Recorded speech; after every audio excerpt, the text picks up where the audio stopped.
राधे राधे। जय श्री कृष्णा।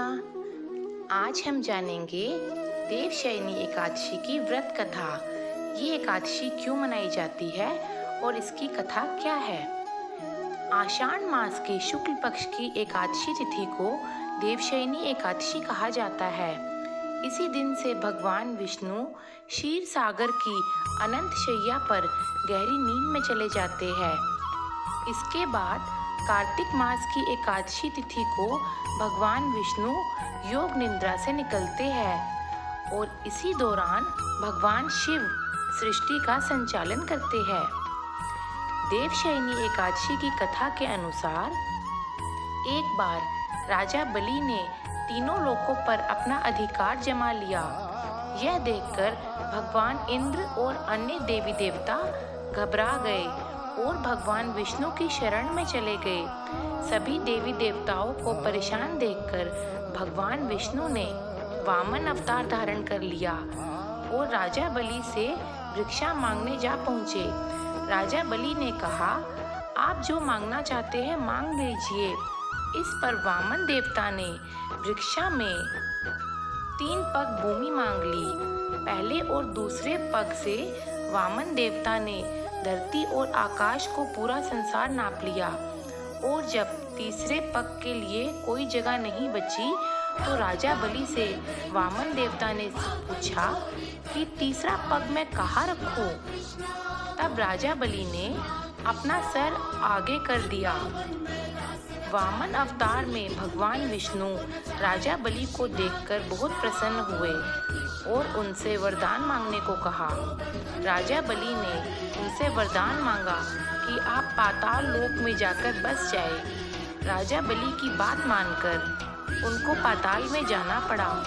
ऐसा करने से सभी देवी देवता और माँ लक्ष्मी परेशान हो गए और अब अपने पति विष्णु जी को वापस लाने के लिए माँ लक्ष्मी एक गरीब स्त्री के वेश धारण करके राजा बलि के पास गई और उन्हें अपना भाई बनाकर राखी बांध ली और उन्होंने उपहार के रूप में विष्णु जी को पाताल लोक से वापस ले जाने का वरदान ले लिया।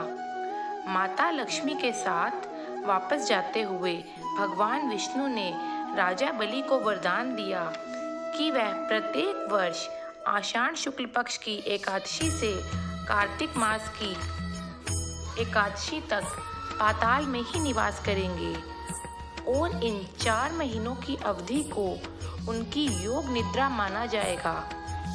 तो ये थी देवशयनी एकादशी की कथा। देवशयनी एकादशी की व्रत कथा का वर्णन भगवान श्री कृष्ण ने खुद युधिष्ठिर से किया है। सतयुग में माधंता नामक का एक चक्रवर्ती राजा राज्य करता था। उसके राज्य में 3 साल तक वर्षा नहीं हुई थी, जिसकी वजह से राज्य में भयंकर अकाल पड़ गया था। अकाल की वजह से चारों ओर हाहाकार मच गया। राजा के लोगों ने उनके अंदर धार्मिक भावनाएं कम हो रही थी। प्रजा राजा के पास जाकर अपना दुख दर्द बताती, जिससे राजा भी बहुत चिंतित थे। राजा माधंता को लगता कि आखिर हमसे ऐसा क्या पाप हो गया जिसकी हमें ये सज़ा मिल रही है। इस संकट से मुक्ति पाने के लिए राजा अपनी सेना के साथ ब्रह्मा जी के पुत्र अंगिरा ऋषि के आश्रम पहुँचे। उन्होंने उनके आने का कारण पूछा।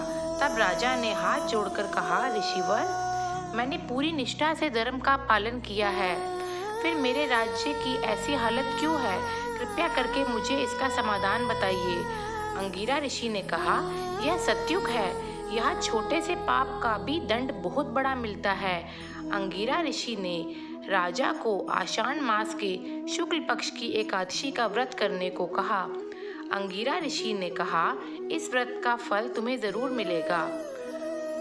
उनके निर्देश का पालन करते हुए राजा अपनी राजधानी वापस आ गए और उन्होंने चारों वर्णों सहित देवशयनी एकादशी का व्रत पूरा किया, जिसके फलस्वरूप उनके राज्य में मूसलाधार वर्षा हुई, जिससे एक बार फिर राजा के राज्य में खुशहाली छा गई। तो ये थी देवशयनी एकादशी की व्रत कथा। आपको ये कथा कैसी लगी ज़रूर बताएं, और अगर आप इस चैनल पर नए हैं तो चैनल को सब्सक्राइब करें और वीडियो को लाइक और शेयर करें। राधे राधे।